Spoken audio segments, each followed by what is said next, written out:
तर फ्रेंड्स भरपूर दिवसाने आपली परत भेट झाली. तर बघू आता सध्या तर आपलं मॉर्निंग चालू आहे. आता हे मॉर्निंग बघा इथं आपल्या कावळ्याचा आवाज चालू करतो. आता हिच्या मोबाईलचा आवाज येईल ना येईल माहित नाही.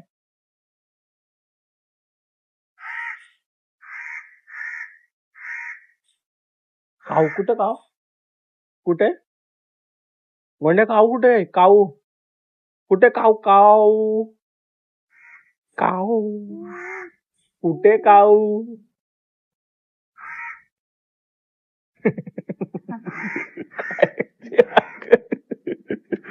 आलाय आलाय काऊ पण बघते आणि ना आला तिकडे बघायला कावा तिकडे झाले बघ बघ बघ बघ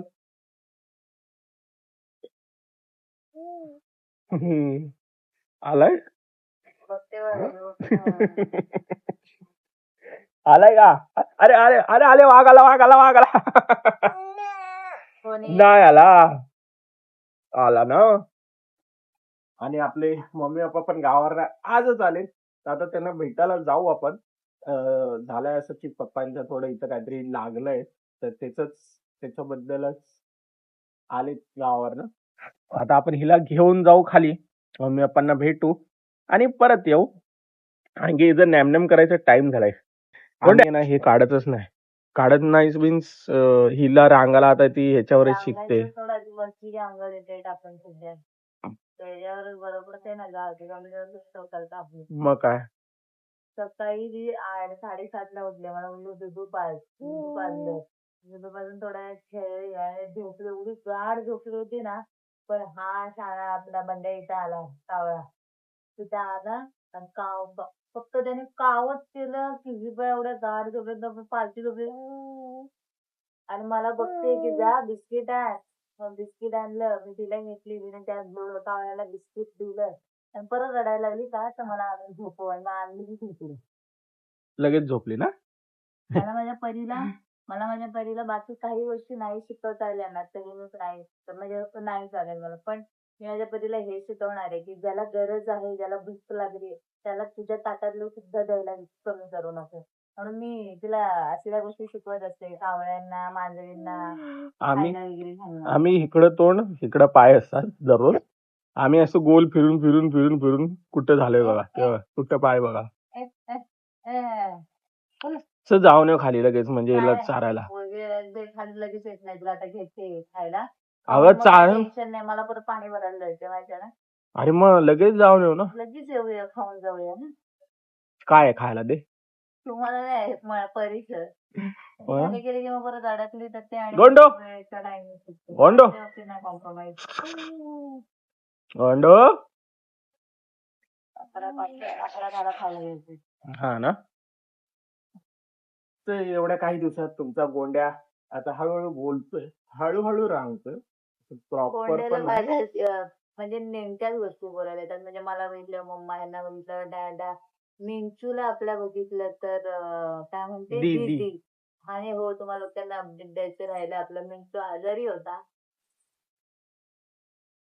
मी ते सगळं वाटवलं ते 3-4 दिवस मध्यंतरी ते खूप टफ केले आमच्यासाठी. मिंचू खूप जास्त आजारी होता. मिंचूला व्हायरल ताप चालू झालेला आणि तिची युरिन पासत नव्हती. तर मग आता बरी आहे. आता 3-4 दिवस झाले आम्ही दररोज तिला दवाखान्यात नेत होतो सलाईन लावण्यासाठी ब्लड टेस्ट केले. चांगल्या मोठ्या म्हणजे ठाण्यातल्या वन ऑफ द बेस्ट दवाखान्यामध्ये तिची ट्रीटमेंट केली काय हो. आणि आता कुठे त्यात मी पण बाहेर पडते कारण तुम्हा सगळ्यांना तर माहितीच आहे परी तितकीच ती आहे माझ्यासाठी कारण त्या मुलीने माझं दुःख पण अनुभवले त्यामुळे ती माझ्या दुःखाची भागीदारी आहे. म्हणून आता मी तिला सुखात कधीच विसरत नाही. खूप जास्त टेन्शन मध्ये होतो. हाताला तिला ड्रीप लावली होती ती दुखायची. आता आणणार आहे मी तिला इकडे कारण भाऊ गेलाय माझा आउट ऑफ म्हणजे रायगडला वाटतं कुठेतरी गेलाय तर त्याच्या कामासाठी तो नसल्यामुळे ती एकटीच घरी असेल. आता घेऊन येणार तुला घेऊन आल्यावर तिचं औषध द्यायचंय मग ते खाते पिते तिला आता इकडची सवय नाही राहिली कारण आता हे घर तिला छोटं वाटतं तिला फिरायला लागतं. मम्मी पप्पांकडे कसं जरा खिडकी वगैरे उभी तिथे मस्त बाहेरचं वगैरे बघत असते पण मध्यंतरी ते 3-4 दिवस इतके टफ गेले, की आम्ही आमचं पूर्ण फॅमिली रडतच असायचो. म्हणजे मम्मी, पप्पा, माझा भाऊ, हे माझी बहीण. आमच्या सगळ्यांच्या 4 दिवस अन्न गोड लागतच नव्हतं का? भीती वाटत होती, की तिची युरिन पाजणार कारण एका दुसरीकडे नेलं होतं ना, तर ते डॉक्टर बोलले होते, की "इथे नका आणू आहे ना हो, तिला खूप जास्त झालंय. आम्ही नाही इलाज करू शकत, तुम्ही दुसरीकडे न्या." आम्ही तेव्हा त्याच मोमेंटला आम्ही सगळेजण डाऊन झालो होतो. पण म्हणतात ना, की मी माझी मुलगी स्वतः म्हणजे हिच्यासाठी आणि परीसाठी मी कधी कोणाचा वाईट विचार केला नाही. मी कोणाचा वाईट केला नाही. माझ्या बाबाचा कसं काय त्रास होईल. आम्ही सगळ्यांनी प्रयत्न केले. आम्ही कुठलाच विचार केला नाही, की आमचे किती पैसे जातील, काय आम्हाला त्रास होईल, किती आम्हाला स्ट्रगल करावं लागेल. खायला वन ऑफ द बेस्ट खाण्याला तर आबोलीला आहे. तुम्हाला कोणाला माहीत असेल तर. पेटचं हॉस्पिटल आहे मोठं, तिथे नेलं. तिथे तिची ट्रीटमेंट चालू केली. 3 दिवस आम्ही लगातार तिला म्हणजे सलाईन द्यायला नेत होतो, आणत होतो, ब्लड टेस्ट तिचे सगळं. आता तिला परत मंगळवारी, बुधवारी तिला रुटीन चेकअपला न्यायचं. हे आमचं घर पूर्णपणे हारलं होतं. कारण मिंचू मांजर जरी असली ना, ते आमच्या आयुष्याचा एक भाग नाही, तो आमचं आयुष्य आहे सगळ्यांचं. ते आमच्यासाठी जितकी परी आहे तितकी तीच आहे.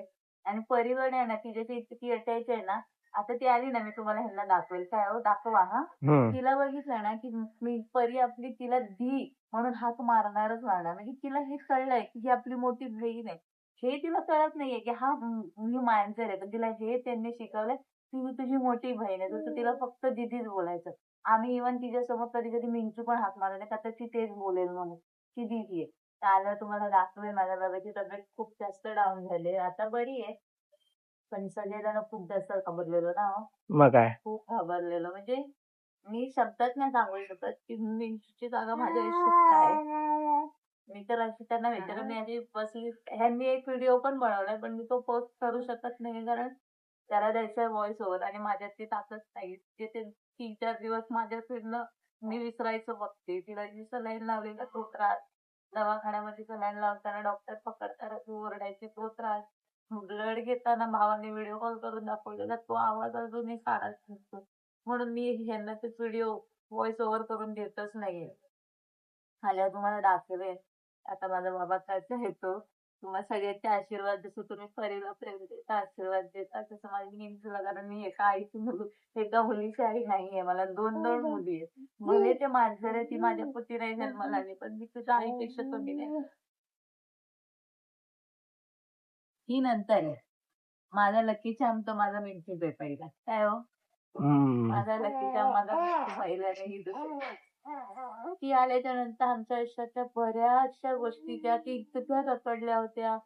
म्हणजे इव्हन परीच्या वेळेला पण इतके रिपोर्ट्स वगैरे निगेटिव्ह होते. पण जसा मिंचू माझ्या अंगाखांद्यावर खेळायला लागला, सगळ्या गोष्टी म्हणजे असं नाही म्हणणार की पॉझिटिव्ह झाल्या.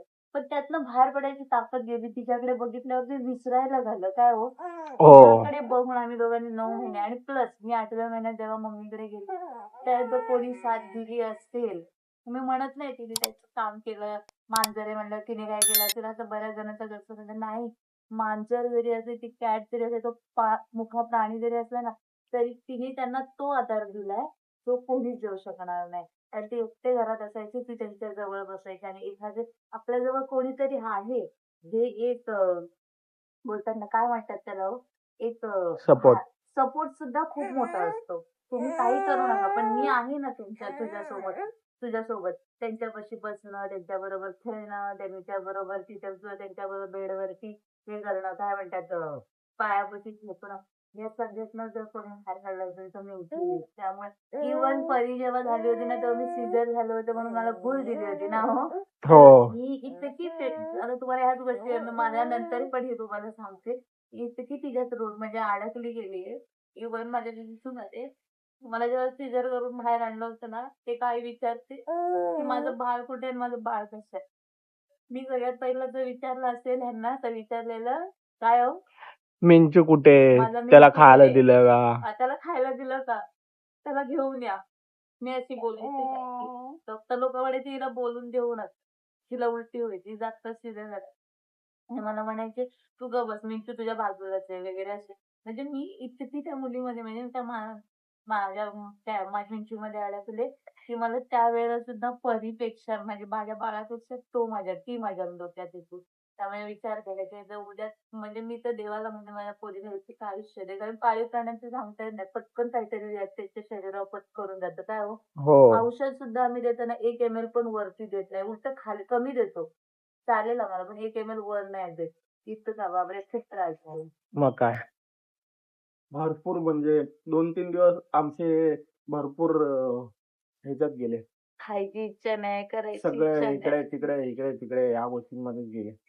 तर ठीक आहे. आता या गोंड्याला आम्ही चारतो आणि मम्मी पप्पांना भेटायला जातो हिला घेऊन. हे बघा, सगळेजण भूक तसे लागलेली म्हणतात आहे. की एवढं काय आहे, ती मांजर तर आहे.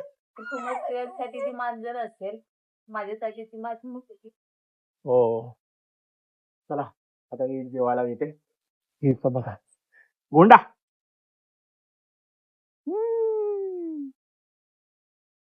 तर आज आपण भरपूर दिवसाने आपली गाडी चालू करून बघू. चालू होते का? परीसाठी चालू करत नव्हतं. कुणीकडे चालले? मम्मी आहे. तरी गाडी कसले आले? आधी कोणी पुसले? अच्छा ते तसं आहे का? तिकडे कुणीकडे चालले? गाडी तर काही चालू झाली नाही. ढकलून ढकलून घाम भरपूर आला. आता आपण जाऊ कुठून तरी पेट्रोलचा जुगाड करू आणि मग परत ट्राय करू गाडी ढकलून स्टार्ट करायचं. हा घाम भरपूर आलाय. घरी येऊन थोडा आराम केला तर परत निघालो गाडी स्टार्ट करायला. तर फ्रेंड्स आपल्याला पेट्रोल काय भेटलं नाही. म्हणजे जाता आलं तर मग आपण पेट्रोल घेऊन निघालो. आता रिक्षा दे परत आता गाडी बघू कुठे नेऊ. पेट्रोल टाकू बघू गाडी चालू होते का. आज काही करून आपल्याला परीला फिरायला द्यायचं तुला. कारण की आज पाऊस नाहीये. पाऊस होऊ शकता. पाऊस काहीच नाही म्हणजे एवढं नाही जसा तर रोज असतो. मग आता तिला बाहेर न्यायचंय. बघू आता गाडी तर आपली चालू झाली. आवाज पण येत असेल थोडा थोडा. फक्त आता थोडी गरम करतोय कारण की ॲक्सिलेटर दिला का गाडी बंद पडते. बघू आता कसं होतं. तर इकडे पेट्रोल भरायला आलो होतो पण पाऊस बघा किती जोरात चालू आला. म्हणून गाडी तिथंच टाकली आणि पहिले खाली येऊन उभा राहिलो. आता पाऊस बघा किती. तर फ्रेंड्स फायनली आपण घरी आलोय. एवढे अथक प्रयत्नानंतर आपण आपली गाडी चालू केली आणि लिटरली 5-6 महिन्यानंतर आपण गाडी चालवली. 5-6 महिने आले असतील ना. काय नाही गाडीवर ना कुठे गेलेलो. गाडी चालूच नव्हती गेली 5-6 महिन्यामध्ये. परी झाल्यापासून कुठे गेलोच नाही. गाडी बसलीये. हा मला वाटत मागे नाही बसवली होती का माहिती. आणि मी आलो ना हा गोंड्या झोपायला चाललाय. तर आता जरा वेळाने आपण जाऊ. हिचं चारून वगैरे होईल. परीलाही चारेल जरा वेळाने. चारून झाला आपण थोडं बाहेर फिरू. म्हणजे गाडी तर आपली चालू आहे. गाडीला जास्त काय हे नाही आलं. फक्त आता धुवायची वगैरे ते नंतरला कधीतरी आपणच धुवू. तर सध्या तरी आपल्या गाडी चालू झाली हे महत्वाचे. कारण की गाडीने जरा फिरायला येईल परीला बाहेर बघायची खूप हे असते आतुरता. म्हणजे असं एक्साइटमेंट असते परीला की आपण बाहेर कसं बघू शकतो. इकडून बघू शकतो तिकडून असं. मग त्या एक्साइटमेंट साठी आपण ती गाडी चालू केली. तिला पण बाहेर फिरता येईल त्यासाठी चालू केले. तर आता सध्या तर ती झोपते आणि ही गेले कोमामध्ये. बघा कशी देवदास झाले. काय ग ब्रेकअप झाला ते बघा. हाय हे असं असतं ब्रेकअप झाले तर. ठीक आहे आपण आता फ्रेश होऊ आणि परीला पण थोडा वेळ झोपून देऊ. तर फ्रेंड्स आपण निघालोय आता जायला जरा वेळ बाहेर. परीला जरा फिरवून आणतो म्हणलो. आता निघालोय. परी बघा इकडे बसली. परीला हवा लागायला लागली की परी हे करायला लागले गाणं गायला लागली आणि निघालोय. पावसाची भीती वाटते पण आम्ही घेतली एक सेफर साईड छत्री. पण आम्ही मी तुम्हाला दाखवते आम्ही छत्री कुठे अडकवली.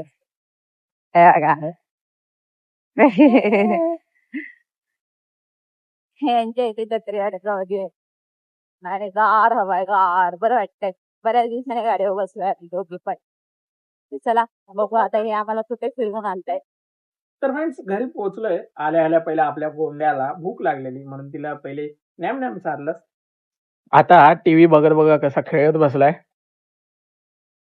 हाय हाय आता तिला आली झोप. मग आता जरा पहिले खाली नेतो. मम्मी पप्पा आलेत त्यांच्याकडे आणि लगेच आणतो 5 मिनिटांनी म्हणजे ही पण झोपेल. आता इथं बघा काय चाललंय ते टीव्ही आणि मला बघून मिंटू दाखव. आणि आपला हा गोंडू मिंचुडा आलाय मिंचुडा. झोपतो झोपलाय तो. औषध पाजलंय त्याला त्याला दुपारी. औषध दिलं, त्या औषधाने तिला गुंगी येते. बराच वेळ झाला झोपली. हं. मी जाताना कॅमेरा चालू करून गेली होती जेणेकरून ते मला दिसेल, पण ती तिथंच होती, झोपली होती.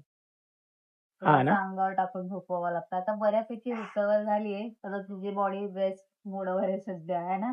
हो. खाते झोपते, खाते झोपते. आता घरी सोडायची आहे तिला मम्मीकडे. आणि इथं ती आहे ना खूप असं अनकम्फर्टेबल होते. अनकम्फर्टेबल आणि दबकल्यासारखी राहते. इथे कसं घर आपलं एवढंच आहे. तिकडे मम्मीकडे कसं घर मोठं आहे. बसायला झोपायला जागा जास्त आहे ना हो. म्हणून. तर ठीक आहे फ्रेंड्स, हा ब्लॉग आपण इथेच संपवू. पण बघितला असाल तर खूप खूप धन्यवाद. लाईक, कमेंट, शेअर करायला विसरू नका. भेटूया आपण पुढच्या ब्लॉगमध्ये. राधे राधे.